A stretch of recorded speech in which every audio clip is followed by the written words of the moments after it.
Hello Munsiyo, hey your mentor Nikhil Pant from team Munsiyo YouTube channel. हम कर रहे थे क्लास 12 का चैप्टर 6 जिसका नाम है स्टाफिंग। तो देखो बच्चों, इसमें हमने पार्ट 1 कंप्लीट कर लिया था। आज हम इसका करेंगे पार्ट 2।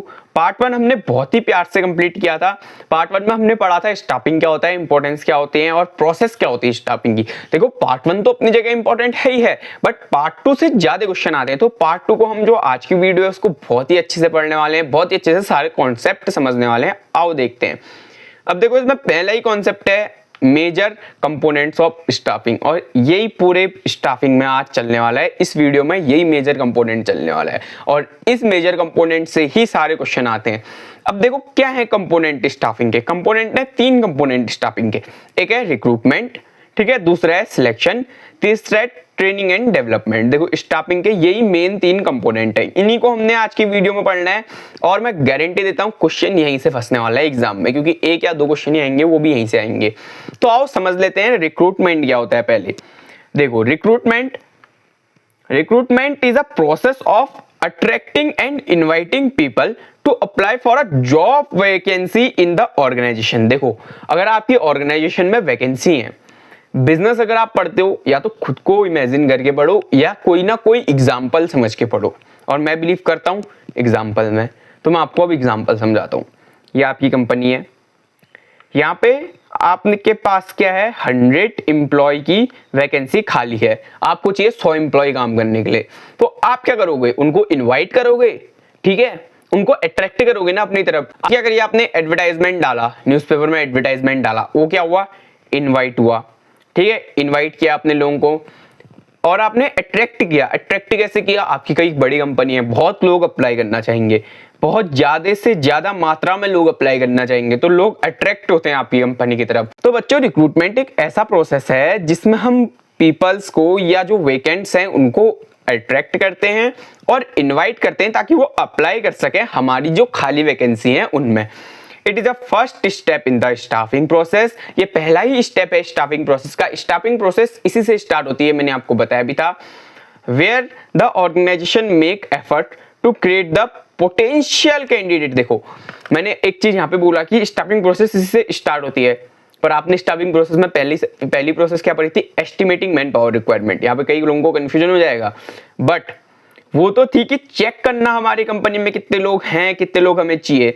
बट जो फर्स्ट स्टेप, स्टाफ को अंदर लाने का जो फर्स्ट स्टेप होता है, रिक्रूटमेंट ही होता है। देखो सिलेक्शन दूसरा स्टेप हो गया। अगर हम पहले सिलेक्शन करें ये कोई लॉजिक नहीं बनेगा, पहले हमें रिक्रूट ही करना पड़ेगा एम्प्लॉय को। जब तक हम एम्प्लॉय को रिक्रूट नहीं करेंगे तब तक हमारा एम्प्लॉय सिलेक्ट नहीं हो पाएगा। तो पहला ही स्टेप जो है वो क्या होता है, रिक्रूटमेंट होता है, ठीक है। और ये क्या करता है, हमें क्या करता है, ऑर्गेनाइजेशन में पोटेंशियल कैंडिडेट को सिलेक्ट करने में हमारी हेल्प करता है। बहुत सारे कैंडिडेट आते हैं पर हमने किसको सिलेक्ट करना है, जो पोटेंशियल कैंडिडेट हो। अब देखो रिक्रूटमेंट हमने पढ़ लिया बच्चों क्या होता है। अब रिक्रूटमेंट के 2 सोर्स है, एक है इंटरनल सोर्स, एक है एक्सटर्नल सोर्स। आओ इन्हें देख लेते हैं। देखो पहले देखते हैं इंटरनल सोर्स क्या होता है। देखो इंटरनल में 2 ही सोर्स होते हैं। यहाँ पे जो लिखा है ये आपके नोट्स के काम आ जाएगा, इसका स्क्रीनशॉट ले लो, मैं समझा अलग से देता हूँ। मान लो ये आपकी कंपनी है, ठीक है, आपको चाहिए फाइनेंशियल मैनेजर, ठीक है, फाइनेंशियल मैनेजर चाहिए आपको अपनी कंपनी में। अब आपकी कंपनी में क्या है, फाइनेंस सेक्टर में नीचे बहुत लोग जॉब करते हैं, ठीक है, बहुत लोग जॉब करते हैं। एक उनमें से बंदा है चंगू, ठीक है, चंगू बहुत एक अच्छा बंदा है जो क्या है, फाइनेंस की बहुत अच्छी नॉलेज रखता है। तो उसे आप क्या करोगे, वो पहले नीचे एक ऑपरेटर सेक्टर, एक नीचे एम्प्लॉय सेक्टर में काम करता था, पर आप उसे क्या करोगे, अब उसे आप उसका प्रमोशन कराओगे, उसे मैनेजर बना दोगे।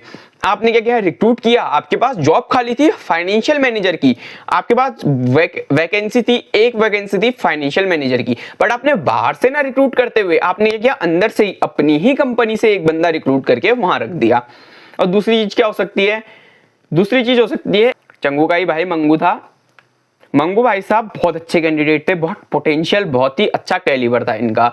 तो हमने इनको ध्यान में रखते हुए हमारी एक नया प्लांट खुला था यहाँ से थोड़ा दूर, यहाँ पे तुम्हारा पुराना प्लांट है, यहाँ से थोड़ा सा दूर एक नया प्लांट खुला था। अब ये जो नया प्लांट खुला आपका, यहाँ चाहिए एक अच्छा फाइनेंशियल मैनेजर जो फाइनेंस देखे।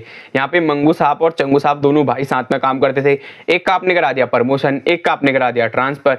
तो क्या हुआ, इंटरनल सोर्स में 2 टाइप के सोर्स होते हैं, पहला होता है प्रमोशन, दूसरा होता है ट्रांसफर। प्रमोशन में क्या करते हैं, हम जो कंपनी में एग्जिस्ट ही कर रहा है बंदा, उसे ही हम प्रमोट कर देते हैं, उसे ही ऊपर जहां जॉब खाली होती है ऊपर के लेवल में और टॉप लेवल में या मिडिल लेवल में, वहां हम उसे प्रमोट कर देते हैं। अगर लोअर लेवल का है, मैनेजमेंट के 3 लेवल मैंने आपको बताए थे, मैं हर वीडियो में आपके कॉन्सेप्ट क्लियर करके चलता हूं। मैनेजमेंट के 3 लेवल बताए थे, यहाँ पे क्या था लोअर लेवल, यहाँ पे क्या होता है मिडिल लेवल, ये क्या होता है टॉप लेवल। अगर मिडिल लेवल में खाली है कोई जॉब, लोअर लेवल के बंदे को ऊपर प्रमोट कर दो, टॉप लेवल में खाली है कोई जॉब तो मिडिल लेवल के बंदे को ऊपर प्रमोट कर दो। और दूसरा क्या होता है ट्रांसफर। अब देखो एक ही या तो एक ब्रांच से दूसरी ब्रांच में ट्रांसफर करो, या एक डिपार्टमेंट से, मान लो कोई एक बंदा है जिसको फाइनेंस की भी नॉलेज है और सेल्स की भी नॉलेज है, इसको दोनों की नॉलेज है, फाइनेंस की भी सेल्स की। पहले फाइनेंस में काम करता था, अब हमारे पास सेल्स में एक बंदे की जरूरत है तो हम उसको फाइनेंस से हटा के सेल्स में डाल देंगे। और या तो हम एक कंपनी से दूसरी कंपनी में या एक ब्रांच से दूसरी ब्रांच में भी हम कर सकते हैं। तो इंटरनल सोर्स ही हो गया। इंटरनल सोर्स में एक दो चीज आती हैं, एक होता है प्रमोशन, एक होता है ट्रांसफर, ध्यान में रखना। अब आता है एक्सटर्नल सोर्स। देखो बेटा एक्सटर्नल सोर्स में वो चीजें आती हैं, जितनी चीजें हम एक्सटर्नल बाहर से हम जितने भी एम्प्लॉय को, जितने भी कैंडिडेट को रिक्रूट अंदर करेंगे, वो सब एक्सटर्नल में आता है। कैसे होता है, एक होता है एडवर्टाइजमेंट। देखो कई सारे एम्प्लॉय जो होते हैं वो सोशल मीडिया, जॉब पोर्टल, आजकल लिंक्डइन, ठीक है लिंक्डइन चल रहा है, अगर आप लिंक्डइन चलाते हो, अगर आप अभी से लिंक्डइन में हो तो वेल एंड गुड, अगर नहीं हो तो बच्चों बनाओ उसमें अकाउंट, बहुत अच्छा प्लेटफॉर्म है, उसमें आप अभी से अपने कनेक्शन बनाओ और एक अच्छा प्रोफाइल बनाओ ताकि आपको आने वाले समय में जॉब आसानी से मिल जाए। ठीक है लिंक्डइन में अगर अलग से जान रहे हैं तो मुझे डीएम कर देना, इंस्टा में निखिल पंत करके मेरी आईडी है, मैं वहां आपको सब चीज बता दूंगा। तो एडवर्टाइजमेंट, ठीक है आप एडवर्टाइजमेंट के थ्रू अंदर जा सकते हो। एम्प्लॉयमेंट एक्सचेंज होते हैं, बहुत सारे एम्प्लॉयमेंट एक्सचेंज होते हैं, गवर्नमेंट की एजेंसी होती है जो हेल्प करती है कैंडिडेट को जॉब दिलाने में। कैंपस रिक्रूटमेंट होता है, कैंपस रिक्रूटमेंट में हम कॉलेज से ही बंदे उठा लेते हैं, तो कॉलेज से बंदे उठा दिए। कैजुअल सेलर या रिकमेंडेशन, हम किसी की रिकमेंडेशन से भी एम्प्लॉय को ले सकते हैं। ये आपकी बुक में भी है, ये उतना इंपॉर्टेंट नहीं है बट फिर भी आप याद कर लो। आपको पता ही है बाहर से एक्सटर्नल सोर्स क्या क्या हो सकते हैं, एडवर्टाइजमेंट हो सकता है, जॉब पोर्टल्स हो सकते हैं, एम्प्लॉयमेंट एक्सचेंज हो सकते हैं, कैंपस रिक्रूटमेंट हो सकता है, तो आप इससे भी ध्यान रखिएगा। अब देखो नेक्स्ट टॉपिक क्या है, सिलेक्शन। देखो यहाँ पे हमने क्या किया, हमें चाहिए थे 100 बंदे, ठीक है 100 बंदे हमें चाहिए थे। हमने न्यूज़पेपर में भी एडवर्टाइजमेंट डाला, लिंक्डइन से भी हमारे पास बहुत रिज्यूम आए, ठीक है जॉब एक्सचेंज से भी हमारे पास बहुत रिज्यूम आए। तो ये टोटल रिज्यूम में मिला के टोटल रिक्रूटमेंट्स हमारे पास कितनी हो गई 200। अब 200 में से हमें बंदे कितने चाहिए 100, तो हम इन 200 में से जो 100 को छांटेंगे, वेट 200 में से हमें 100 जो छांटेंगे, हम इन 100 को क्या करेंगे सिलेक्ट करेंगे। और ये 100 जो हम सिलेक्ट करेंगे, ये हम क्या करेंगे बेस्ट कैंडिडेट को सिलेक्ट करेंगे, जो पोटेंशियल कैंडिडेट होगा। देखो यहाँ पे लिखा भी है, selection is a process of choosing the most suitable candidate for the job from the group of application. जितनी एप्लीकेशन हमारे पास आई है उनमें से हमें मोस्ट सुटेबल कैंडिडेट को चुनना है। मोस्ट सुटेबल किस बेसिस पे होना चाहिए, क्वालिफिकेशन के बेसिस पे, उसके बाद स्किल्स होनी चाहिए, उसकी कैपेबिलिटी उतनी होनी चाहिए कि वो जिस जॉब के काबिल हो, उसके अंदर कैलिबर होना चाहिए उस जॉब को करने का। तो मोस्ट सुटेबल कैंडिडेट उस जॉब के लिए ढूंढना, यही सिलेक्शन है। It is a negative process. बेटा देखो ये जो नेगेटिव प्रोसेस वाला टॉपिक है, नेगेटिव प्रोसेस, ये बहुत इंपॉर्टेंट है। कभी कभी क्वेश्चन आ जाता है why staffing is a negative process. अब आप यहाँ पे क्या लिखोगे, तो बेटा यहाँ पे आप आंसर क्या लिखोगे, यहाँ पे आप आंसर लिखोगे while recruiting we recruit many candidate but when we follow the process of selection, हम उसमें क्या करते हैं we reject most of them। आप जब रिक्रूटमेंट करते हो तो रिक्रूटमेंट को पॉजिटिव प्रोसेस बोला गया है, क्योंकि यहाँ बहुतों को होप मिल जाती है। ये लाइन भी लिख सकते हो, होप मिल जाती है। बट जो सिलेक्शन है वहां हम क्या करते हैं, बहुतों को रिजेक्ट कर देते, तो होप टूट जाती है। ठीक है आप ये भी लिख सकते हो, एक लाइन ये भी जोड़ सकते हो। यहाँ पे लिखा भी है, it is a negative process because while recruitment brings many candidate, हम बहुत सारे कैंडिडेट को ले आते हैं, but selection reject most of them, choose only few. Selection क्या करता है, इनको रिजेक्ट कर देता है, सिर्फ कुछ ही को चुनता है, तब इसे हम क्या बोलते हैं, नेगेटिव प्रोसेस बोलते हैं। It ensures right person, right job, right time. Selection ही हमें बताता है कि एक राइट पर्सन को चुनना है, एक राइट जॉब के लिए, एक राइट समय के पे।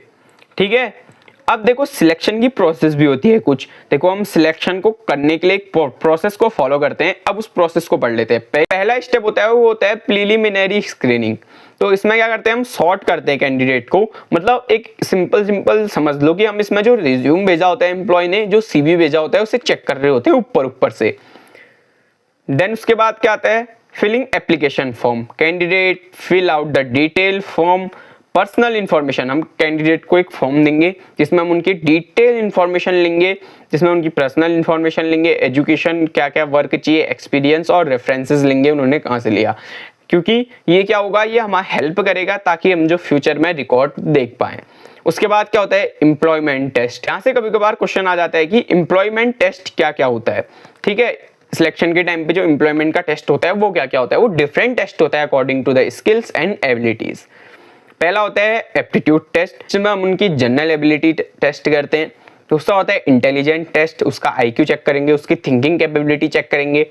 तीसरा होता है ट्रेड टेस्ट, उसकी स्किल्स को मेजर करेंगे। ठीक है, टाइपिंग टेस्ट जैसे होता है, कभी जैसे आप कोई भी गवर्नमेंट एग्जाम भी देते हो उसमें भी ट्रेड टेस्ट होता है, कैसा, कभी टाइपिंग चेक, जैसे आप ट्रेड टेस्ट देखो, अगर आप बैंकिंग का एग्जाम दे रहे हो, ठीक है, बैंकिंग का एग्जाम दे रहे हो तो उसमें भी ट्रेड टेस्ट होता है। कैसे होता है, आपकी टाइपिंग स्पीड को चेक करते हैं, वैसे ही यहाँ भी कोई टेस्ट लेते, कोई भी टेस्ट हम ले सकते हैं। उसके बाद पर्सनैलिटी टेस्ट, उसके बाद उसकी पर्सनैलिटी टेस्ट लेते हैं, जैसे हॉनेस्टी, कॉन्फिडेंस और लीडरशिप स्किल कैसी है। फिर उसका इंटरव्यू लेंगे, फिर उसका क्या करेंगे, रेफरेंस लेंगे, बैकग्राउंड उसका कैसा था, बैकग्राउंड को चेक करेंगे। देन मेडिकल एग्जामिनेशन होता है, ये बहुत सारी कंपनियों में होता है, किसी में नहीं होता है। उसका फाइनल सिलेक्शन होगा और उसको अपॉइंटमेंट लेटर दे दिया जाएगा। आपने इसके नोट्स बनाने हैं तो इसका स्क्रीनशॉट आप ले लो, आपने साथ साथ नोट्स बनाने हैं और यहाँ से पढ़ाई भी करनी है। ठीक है, अब बात कर लेते हैं training and development. Last topic बचा है, ट्रेनिंग क्या होती है, डेवलपमेंट क्या होता है। देखो, ट्रेनिंग क्या होती है, training is a process of increasing knowledge, skill and ability of the employ. देखो, ट्रेनिंग क्या होती है, ट्रेनिंग एक ऐसी प्रोसेस है जिसमें हम एम्प्लॉय की स्किल्स, एम्प्लॉय की नॉलेज, एम्प्लॉय की एबिलिटी को बढ़ाते हैं।